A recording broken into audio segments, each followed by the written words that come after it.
There will never be a point in your life where it's the right time to do a great thing.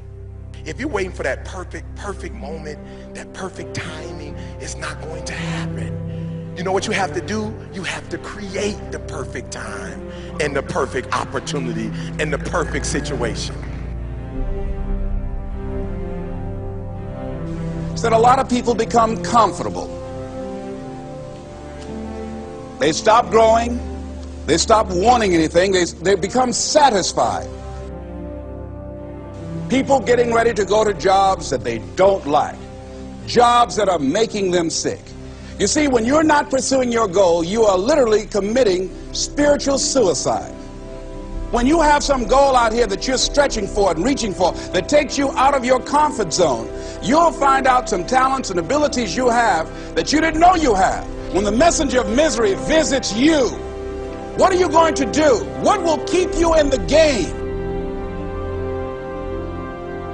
There are things that you think you'll never need to know, that you may only need to know one time in your life, but that could save your life because you had that knowledge. Unless you attempt to do something beyond that which you've already mastered, you will never grow. What is it that you looked at some point in time and you decided that you couldn't do it, that you talked yourself out of it? If you're waiting on your next door neighbor to make it happen for you, it may not happen. If you're waiting on your mother or your father, they may be so ancient in their thinking that they don't understand this opportunity that you have. And if you're waiting on them, it may never get done. You don't beg average people to be phenomenal. You don't beg good people to be phenomenal. You just are phenomenal, and you will attract phenomenal. What reason can you remember that you can call on, that you can reach on, that can make you get back up? Find that reason. If you're not where you are, if you're not where you want to be, if you don't have what you want to have, if you're not where you think you should be at this particular place, it has nothing to do with the system, but it has everything to do with the fact that you're not making the sacrifice. I want you to make that dream become a reality, because if you don't, you will be working for somebody else to make their dreams become a reality. Everybody is against you or don't believe in you no more. And let me tell you something, that's a lonely feeling. It's a lonely feeling, particularly people that you're doing it for. Most people take their greatness, take their ideas to the graveyard with them. Listen to me, if it was easy, everybody would do it. There are people right now who are working who don't want to work. There are people who hate their jobs, but they keep getting up to do it. The wealthiest place on the planet is the graveyard. Because in the graveyard we will find inventions that we never ever were exposed to. Ideas, dreams that never became reality. Hopes and aspirations that were never acted upon. The question is, what are you going to do with your time? What drives you? And greatness is a lot of small things done well. Day after day, workout after workout, obedience after obedience, day after day. When things don't work out for you, when things happen that you could not anticipate, what are the reasons that you can think of that can keep you strong?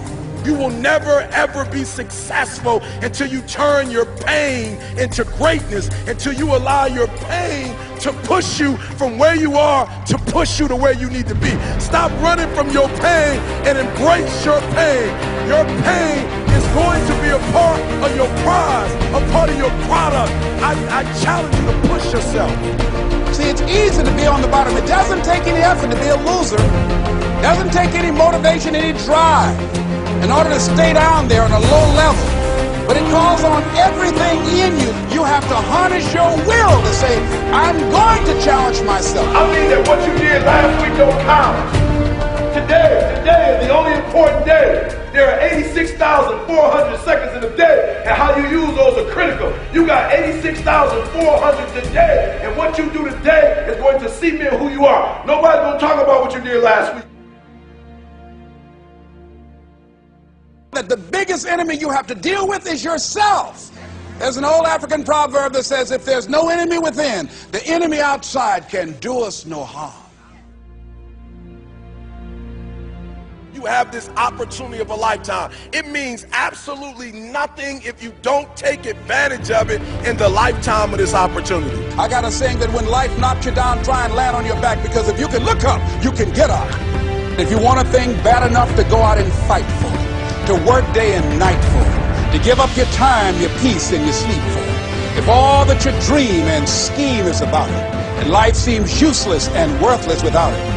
See, it's time now. If you want to make this your decade, you've got to start saying yes to your life. You've got to start saying yes to your dreams, yes to your unfolding future, yes to your potential, as opposed to saying no. When you die, die on E. Leave no dream left behind, guys. Leave no opportunity left behind. When you leave this earth, accomplish every single thing you can accomplish. Listen to me, you're going to be here one day, but you'll never get here if you give up, if you give in, if you quit. And finally, guys, you got to want to succeed as bad as you want to breathe.